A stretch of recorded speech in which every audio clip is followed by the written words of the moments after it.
12 Agosto sanad ka hor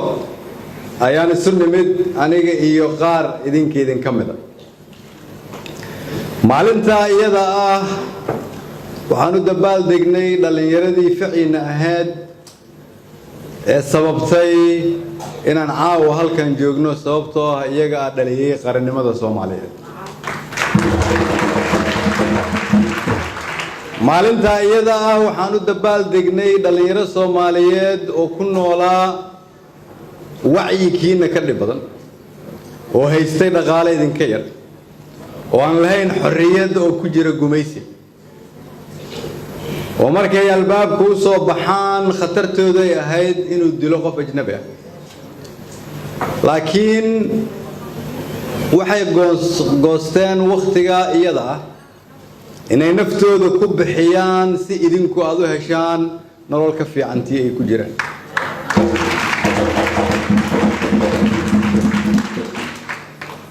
maalinta iyada waxaa joogtay dhalinyaro u dagaalamaysay jiritaankooda iyo jiritaanka kuwa ka dambeeya taariikhdii iyada ahayd oo ay sameeyeen ayaan isugu nimaadnaa 12 Agosto iyo mar walba oo la dabaal dego SYL oo halkan isugu nimaadnaa oo meel kale mar walba oo laga sheekeeyo taariikhda dunida waxay astaan u tahay dhalinyaro ama ha ahaadaano dhalinyaro Soomaaliyeed ama ha ahaadaano dhalinyarada maanta dunida u dabaal degaysa kuwaas waa kuwa aan abaal u hayno weligoodna aan qirayno inay yihiin kuwa noo ogolaaday inaan u noolaano sidaan u noolnahay kuwaas oo aan ku xisaabtamayno wixii ay noo dhiibeen meeshii aan geynay markaan is xisaabinayno ay tahay qayb kamid ah isla xisaabtanka aan ugu yeero isla xisaabtanka damiireed oo qofku uu leeyahay kuwaasi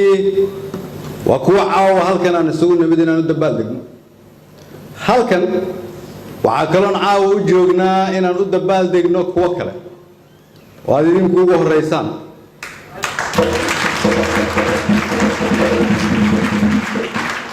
kuwaas waxay la dagaalamayeen gumaysi ilaahay ha u naxariistee way ku guuleysteen inay gumaysigii dalkeena ka xoreeyaan waxay ku guuleysteen iyadoo Afrika inteeda kale aanay ku dhiiran waxay ku guuleysteen iyadoo Afrika intooda kale aanay hurdada ka kacin waxay sababeen in dunidu iyo kuwiina gumaysanayay ay qoriyuhu ku filnaa waayaan ay waqtiga gaareen in Afrika aan noqono dalkii ugu horeeyay diyaarado la soo aadaan waxa keenay kuwa idinka daadiina oo kale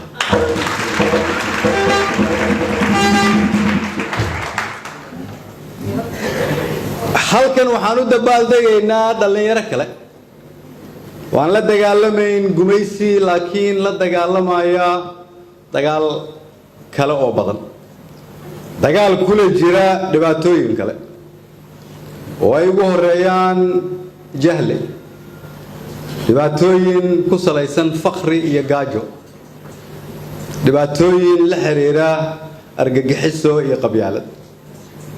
dhibaatooyin la xiriira musuqmaasuq iyo dangaara dhibaatooyin la xiriira in la iska celiyo kuwa diyaar u ah dalkeena inay iibiyaan kuwii dalkeena xoreeyay iyo kuwa caawa halkan aan ugu dabaal degayno waxay ahaayeen dhalinyaro kala duwan ku kala nool 2 qarni wajahay 2 dhibaato oo kala duwan laakiin waxay ka midaysan yihiin labada gruuba ama labada dhalinyaraba waa rajada kaliya ay markaas lahaayeen ummadda Soomaaliyeed haddana rajada kaliya ay leeyihiin ummadda Soomaaliyeed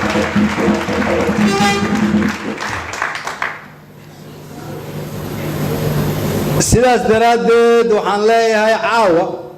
waxaan halkaan hambalyo uga diraynaa dhalinyarada Soomaaliyeed meel walba ay joogaan waan leenahay maalintan iyada ah oo lagu asteeyay dhalinyaranimada waxaan leenahay meel walba aad ka joogtiin dalka Soomaaliyeed iyo dibaddaba haddii aad uu kugu jiro dhiig Soomaaliyeed hambalyo. waayo dhalinyaradu waa waqtigii xoogga, waa waqtigii caqliga caafimaadka, waa waqtigii qarannimada uu qofku ka jeclaa wax walba, waa waqtigii qofku wax soo saari lahaa, waa waqtigii qof walba uu hamigiisa geyn lahaa meel sare si uu u hiigsado baalkii taariikhda looga qori lahaa mustaqbalka. dhalinyaronimadu waa waqtigii aad yeelan lahayd raasumaal qarannimo iyo qofeed. sanad ka hor waxaan inkala hadlay inaan ka shaqaynayno inaan dalka dib u dhisno, kobcinno dhaqaalaha. sanad ka hor waxaan idinkala hadlay inaan laga shaqayn karin haddii aadan idinku ka shaqaynina. sanad ka hor waxaan idin sheegay inaan u jeedo iftiin aan rabo inaad iila jeedaan. sanad ka hor markii dad badan oo Soomaaliyeed ay fahmi waayeen inay ila arkaan iftiinkaas, waxaan idinkaga mahad celinayaa inaad idinku ila fahamteen.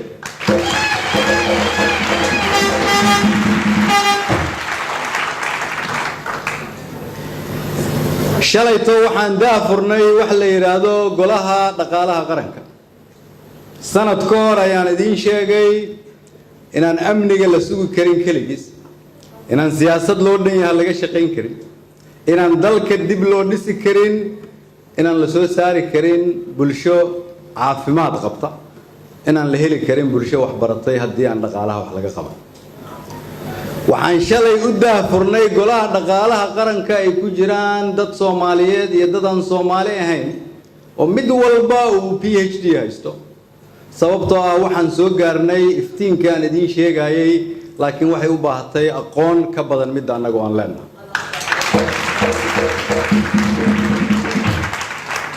sababtoo ah waxaan aqbalnay inaan si sax u qaadano daawada naloo qoray. sababtoo ah waxaan aqbalnay inaanan qarin cudurka aan qabno. waxaan aqbalnay inaanan yeelayn dalkan in musuqmaasuq lagu dhaqmo. waxaan rabaa caawa marka inaan halkan uga diro fariin qof walba oo Soomaaliyeed ama wasiir ahaw ama cid kale ahaw oo xil u haya dawladda Soomaaliyeed oo ku fikiraya inaad ku takrifasho xoolaha ummadda oo ka shaqaynaya inaad musuqmaasuqdo. waxaan kuu sheegayaa inaadan calfanayn. ha isku xadin, ha isku dhicin, waa lagaa daba imaanayaa, waana lagu soo xirayaa. waa la dhaafay waqtigii musuqmaasuqa iyo tuugada, waa la dhaafay waqtigii lagu takrifali jiray xoolaha ummadda Soomaaliyeed. sanad ka hor waxaan idin ballan qaaday in la shaqaalaysiiyo 1,000 dhalinyaro ah. waxaan rajaynayaa in qaar idinka mid ay ka faa'iideysteen.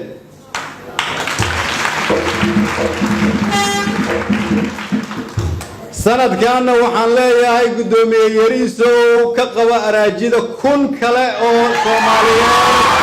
oo la shaqaalaysiiyo kuwada xisaabtan.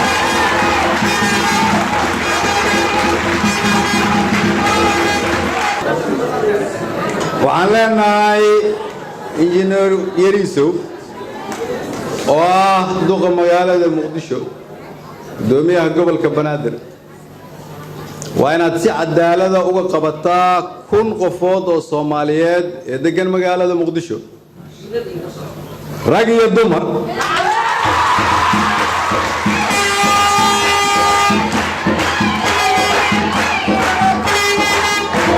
idinkana waxaan idin leeyahay kula xisaabtama kana faa'iideysta. sidoo kale waxaan leenahay dhalinyarada Soomaaliyeed oo degan dawlad goboleedyada hoos yimaada dawladda federaalka, sidaas oo kale ayaa idinkana la idinku keenayaa. shaqaalaha la idin shaqaalaysiinayo, dhaqaalaha lagu bixiyo magaalada ayaa idinkana la idinku bixinayo. sanad kadib waxaan aaminsanahay in dareen qarannimo uu dhashay. sanad kadib waxaan aaminsanahay in hamigii iyo qabkii ummadda Soomaaliyeed uu dib u curtay. sanadii xoogaa kadib waxaan aaminsanahay in ummadda Soomaaliyeed aanay mar dambe aqbali doonin in la liido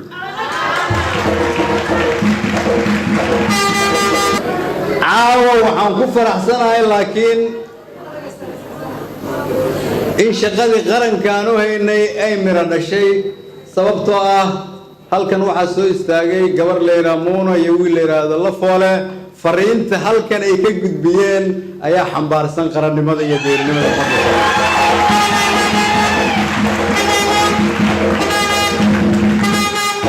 waxaan isweydiinaynaa marka meesha hadda aan soo gaarnay oo aasaaska xageen rabnaa inaan ka aadno dal noocee ah ayaan rabnaa inaan dhisno dowlad noocee ah ayaan rabnaa inaan yeelano sharaf iyo karaamo noocee ah ayaan rabnaa inaan yeelano waxaan ku jirnaa qarnigii 21aad ma yeelan karno dhaqan ku salaysan qarnigii 20aad waxaa la rabaa marka dhalinyaro in ra'iisul wasaarihiinu halkan soo istaago uu yiraahdo dhalinyaraan shaqaalaysiinayna ma aha hamiga aan leenahay hamiga aan leenahay waxa uu yahay dalkan isaga leh khayraad ku filan khayraadka si aan uga faa'iideysano annaga hor taagnayn ku dhawaad 30 sano su'aasha aan idin qabo waxay tahay diyaar ma u tihiin inaan ka wareejino isbaarada mise diyaar uma ahdina diyaar ma u tihiin dowladnimada inaan ka hor wareejino isbaarada waxaan idin sheegayaa si aan dunida ula tartanno waa inaan leenahay iskuullo iyo jaamacado ku astaysan qarniga 21aad waa inaan leenahay macallimiin iyo maamulayaal aqoontooda ay u dhiganto ama ka sarreyso dalalka dunida intooda kale waa inaan leenahay isbitaallo iyo iskuullo iyo jidad iyo buundooyin dunida u soo jeediya dalka Soomaaliya waa inaan leenahay shuruuc kala hagta dalka iyo kuwa raba dalkeena inay yimaadaan oo ay maalgashadaan waa inaan leenahay mas'uuliyiin iyo siyaasiyiin shaqadooda ay tahay inay shacabka u adeegaan oo aanay ahayn inay iyagu shacabka ka adeegtaan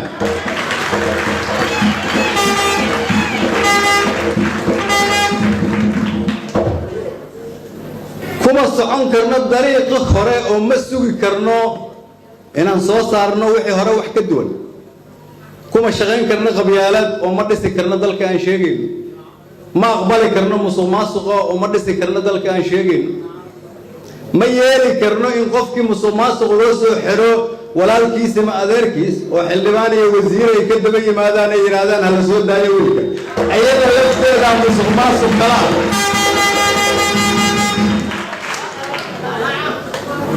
ma yeeli karno xamar ku dhawaad 3 milyan oo qof inay ku nooshahay dhowr wiil oo shabaabana inay shacabkeena nolosha u diidaan haddii degmo walba ay sabaabisho dhalinyarada ay hurdada ka kacdo aad iska daysaan caawa maxaad ku casheynaysaan inaad ka fikirtaan oo u fikirtaan qarniga 22 Soomaaliya xagee bay joogaysaa oo u fikirtaan geedka maanta anigu aan beero 100 sano kadib ayaa la harsan doonaa ma arki doona anigu waxa arki doona caruurteeda iyo kuwa ay sii dhaleen sida kuwii xorriyadda soo dhaliyay aan caawa geedii ay beereen u harsaneyn dowladnimadu waa qof walba oo aqbashay iyadoo inay marka hore isla xisaabtanto waxa la isku haysto ma ahan bil Soomaaliya maxaa laga yiri waxa la isku haysto ma aha xildhibaankeedu codeynaysa waxa la isku haysto waa mustaqbalkaada waa sidaad u noolaa lahayd waa dhaxalka caruurtaada aad uga tagi lahayd waa sharaftaadu sida ay ahaan lahayd waa raasumaalkaadu waxa uu noqon lahaa